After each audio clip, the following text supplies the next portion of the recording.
and welcome to my channel.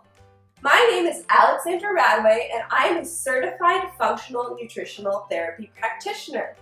Today I'm going to be talking about how to optimize your digestion during pregnancy, but these tips really apply to digestion at any point, and I would really recommend that you optimize your digestion before becoming pregnant. We're going to do a brief overview of some lifestyle habits that will help with digestion, some foods that really negatively impact your digestion, and then foods that will be very supportive of your digestion and can help with some digestive issues that may come up. So either when you're pregnant or when you're not pregnant. So first, let me just give a brief overview of your digestive system. The three primary organs of digestion are the stomach, the gallbladder, and the pancreas. And so the stomach secretes stomach acid, the gallbladder secretes bile, and the pancreas secretes pancreatic enzymes. And so those three digestive juices are what we're really going to focus on optimizing today. You need adequate stomach acid to digest proteins as well as minerals to help break them down. Bile is critical for fat digestion. Pancreatic enzymes are just needed for all the macronutrients and especially carbohydrates to break them down. Pregnancy affects digestion in a lot of ways. Unfortunately, a lot of people say that digestive issues like bloating and gas and constipation, diarrhea are symptoms of pregnancy. I sort of disagree with that. I would say that they're symptoms of the digestive dysfunction that is often a result or often occurs during pregnancy. Given the right support, those symptoms can be overcome or reduced or managed. The emulsification of fats is not the only role of bile. It's actually also excreting those excess hormones. And so when you're pregnant and that's how your body is producing, it has a lot of extra hormones that it's needing to process, especially sex hormones.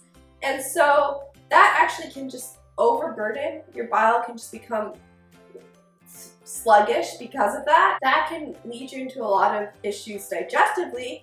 And also, if your bile is not working well to begin with, some people theorize that's a reason that some women get morning sickness so much worse than other people, because they actually have more sluggish bile, or they just had they didn't produce enough bile before they were pregnant or during their pregnancy, and so their body is not able to eliminate those excess hormones as well, and that's what causes those nausea symptoms and all of those, the fatigue, all that actually can be associated with sluggish, thick bile. If you're having digestive problems when you're pregnant, you need to address them. You need to be working on supporting your digestion, because it's not just being pregnant that's making you have these problems. It's that your digestion isn't working well and your body is telling you, hey, I need support. Things aren't going right. And you really need to listen to that and give the body the support that it needs. Actually, maybe even more critical than what you're eating is how you're eating it. And so even the most nutritious of a diet, if your digestive function is not working well, you're not going to be able to absorb any of the nutrients in that delicious food you're eating. When you eat, it's very important that you don't eat in a stressed state. Your body has two sort of modes. It has a sympathetic dominant mode, which your body's in the sympathetic nervous system, and that's your fight or flight response mode. That's your stress mode. And unfortunately, most people live in that mode all the time, every day. And so to really digest your food well, what we want to be in is the parasympathetic mode, run by your parasympathetic nervous system, and that's called the rest and digest mode. And so in that mode, the blood flow is directed towards your digestive organs instead of your extremities, and so your body can utilize its resources to digest its food instead of, oh, I'm stressed, that must mean I need to run away from some enemy or some threat. And so that's what happens when you're in the sympathetic dominant mode. And unfortunately, most people, especially those raised in a Western culture, don't take the time to sit down and properly enjoy their meals. And so most people, you wake up, you're rushed to get to work, so you grab something quick as you're running out the door, you're eating it in the car while you're yelling at the guy that just cut you off, you're at work and you're eating your lunch, at your desk, you're trying to finish up, a presentation and go present, and then you get home and you're exhausted, and so you just sit in front of the TV and just like mindlessly eat as you're watching TV. And so none of these are a way to have good digestion.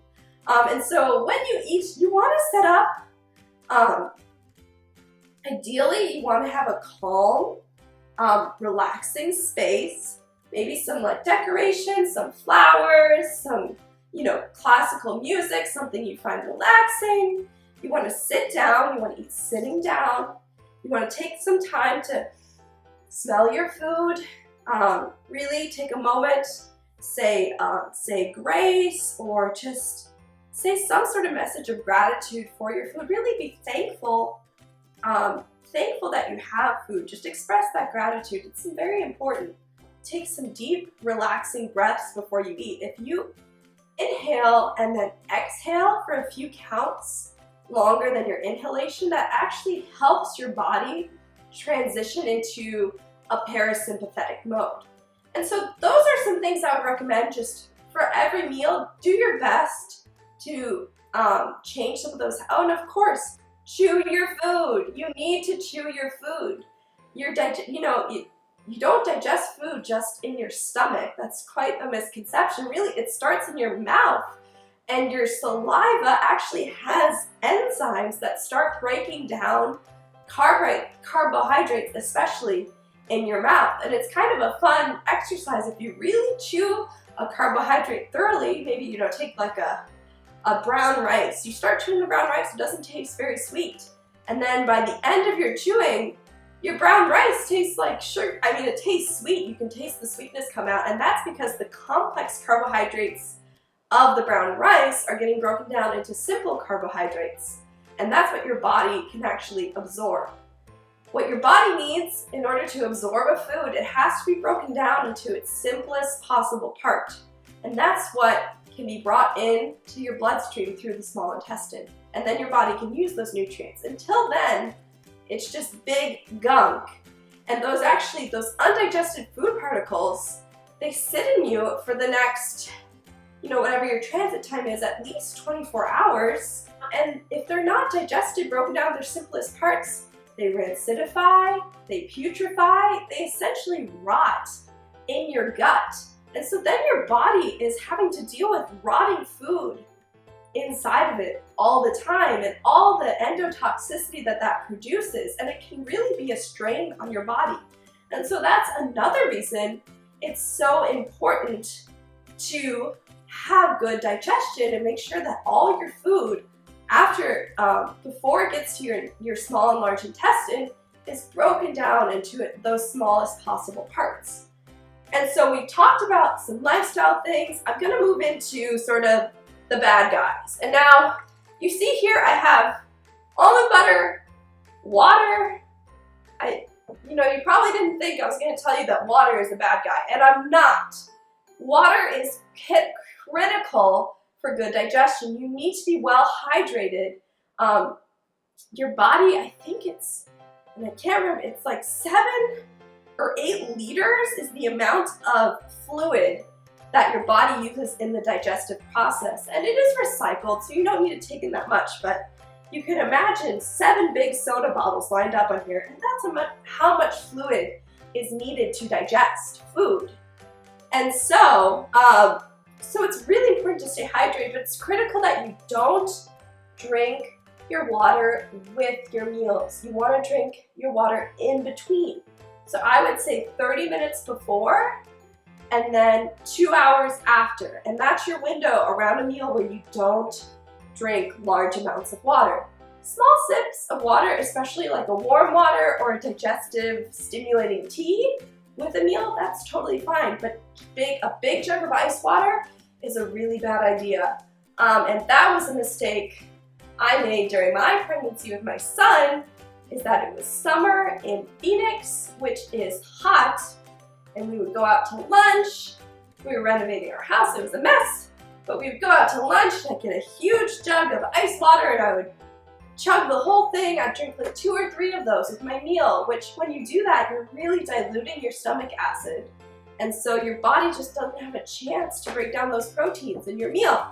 And then if your stomach acid's too diluted, when it moves into the duodenum, which is the beginning of the small intestine, which is right underneath the stomach, goes out into the duodenum, that chyme, which is that mixture of food and gastric juices, needs to be the right acidity in order to stimulate the gallbladder and the pancreas to release both bile and pancreatic enzymes.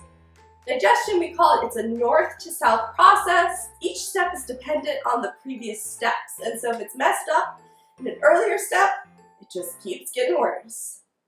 The worst thing you can do for your digestion is any sort of oil that comes in a clear bottle. So basically these are vegetable oils. So think canola oil, soybean oil, sunflower oil, and even olive oil, which is a very healthy oil, but if it's stored improperly, like this one is, in a clear glass container, this has gone rancid for sure, sitting out on the store shelf and then in your pantry out on the shelf.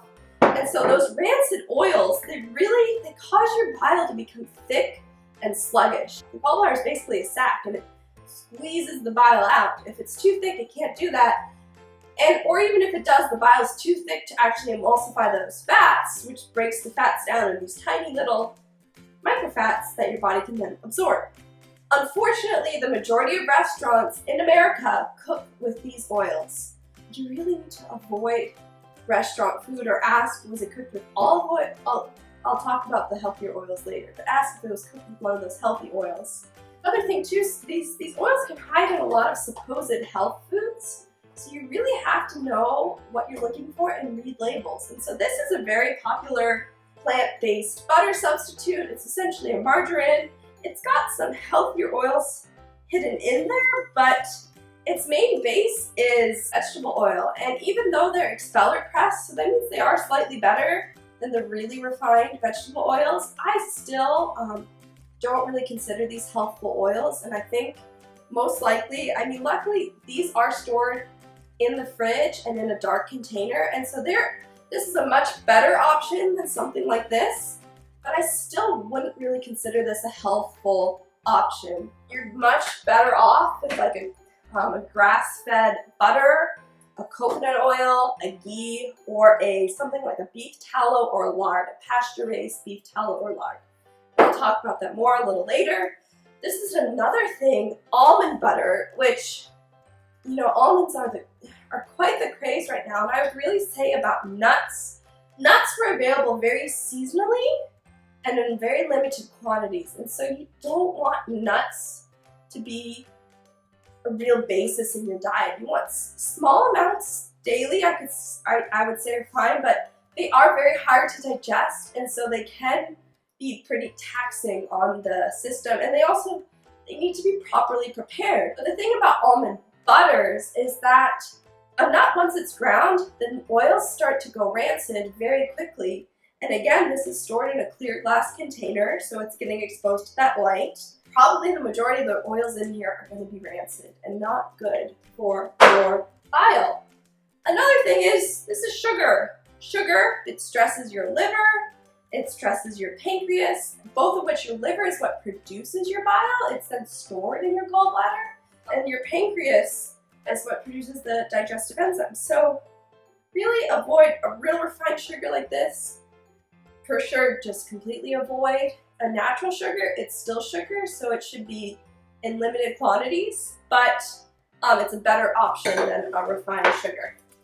So let's move into actually the healthy foods. What do you eat? And there's so many, you know, like these limited options. None of this looks too inspiring. Maybe the sugar does for you, maybe the almond butter, but look at all these wonderful options over here. of, great things for your digestion. So in terms of stomach acid, there's a few things you can do. A big thing is hydration. Something as simple as lemon water, warm water with lemon, and maybe a little ginger with salt. It's important that you have a good quality salt in your diet. This is a beautiful Celtic sea salt. Avoid table salt. If you see like an iodized table salt, that's poison. It's got aluminum in it. You don't want to have that, so you want a good quality sea salt. Apple cider vinegar, you can take some of this before meals or before bed. That can help your body produce stomach acid. So having ginger, like with your food with ginger, will stimulate that. You can also have a digestive tea. This is fennel and fenugreek. I hope I'm saying that right. Fenugreek.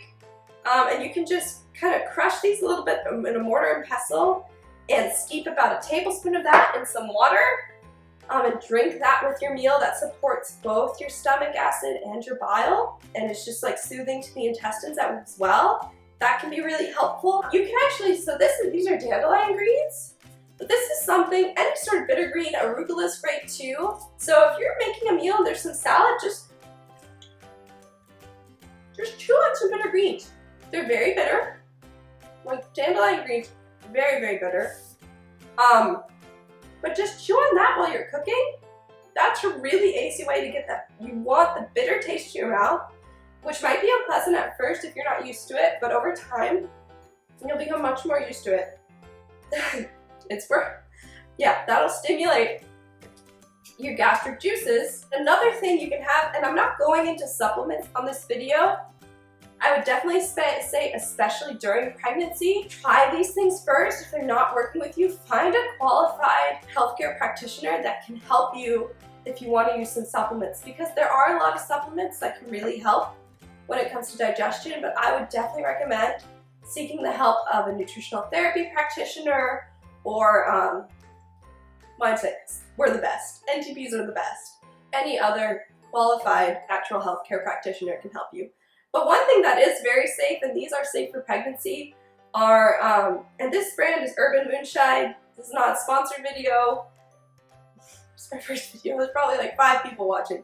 But they have calm tummy bitters, and you have to be careful with bitters because a lot of bitters use herbs that aren't safe for pregnancy. So this is one I know is safe for pregnancy, and it's a little milder. But this is something like eating the bitter herbs. You just take a little bit before a meal, and that stimulates, it really helps with your digestion. So that's another thing. Now moving on to bile, having good bile flow. And so again, these bitter greens, again, the bitter flavors help stimulate your bile. So you want to have a lot of bitter greens. Things like radishes, beets can help, but you have to be careful with beets because of their oxalate content. And then apples, actually they have an acid called malic acid that helps thin your bile. Another thing is making sure you have enough cholesterol in your diet. Cholesterol is actually really important, and because your body uses cholesterol to make bile. Your liver produces bile from cholesterol. And so if you're not, and your body produces a lot of its own cholesterol, but if it's having a hard time, you can help it out by eating some good, healthy cholesterol sources. So I have these beautiful pastured eggs here. So if you have these with a runny yolk, great cholesterol. Of course, grass-fed butter, you want it to be nice and yellow. That means it's got the lots of those fat-soluble vitamins. Coconut oil is a good option. I'd recommend butter first. Ghee is also a good option. I've got beef tallow here. We'll move into, I've got some raw dairy over here. We'll talk about that when we get to the pancreas. So those are sort of the foods I recommend for the gallbladder and for your bile production, and then also supporting adequate stomach acid will help your gallbladder function better. And so we're going to move on into your pancreatic enzymes. So how to support your enzymes. So basically any food that's pasteurized or cooked above around 130 degrees Fahrenheit, all the enzymes have been denatured. And so you want raw vegetables are good, raw fruits are good. Tropical fruits, like this is papaya and mango, are especially high in enzymes. And then also things, fermented fruits. This is a sauerkraut. So a fermented food, a sauerkraut, a kombucha, a kimchi, a kefir, a kvass. There's so many fermented foods. I know those are all the rage, and so people talk a lot about them in terms of their probiotics, but I think what's even more beneficial is their high amount of enzymes, because a lot of people don't get enough enzymes in their diet.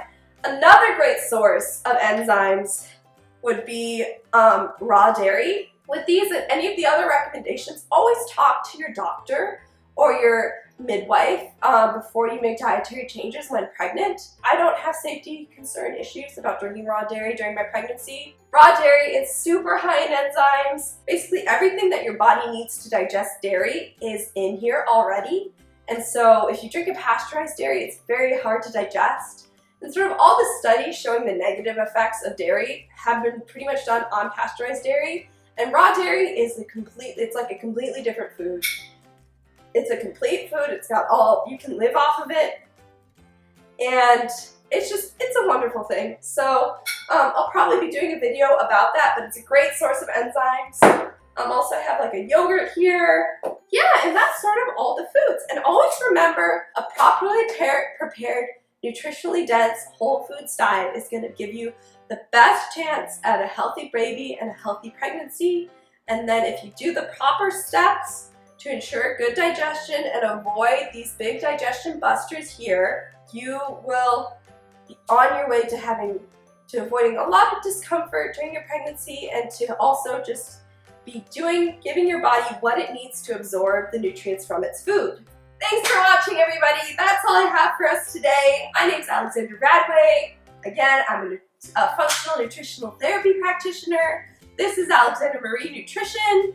I post videos about how to support your digestion and health with a properly prepared, nutritionally dense whole foods diet. And I hope you enjoyed watching today. Please hit the like button and consider subscribing to my channel. Also, ring the notification bell, because I'm going to be making more videos about preparing grains and nuts and raw dairy and good fats and bad fats. I've got lots of good stuff coming to you guys, so I'd really appreciate it if you click that bell. Let me know in the comments if you like this video, other things you might want to learn about digestion, or if you are pregnant, how has your digestion changed since becoming pregnant? I'd love to hear it. Thanks for watching. Bye.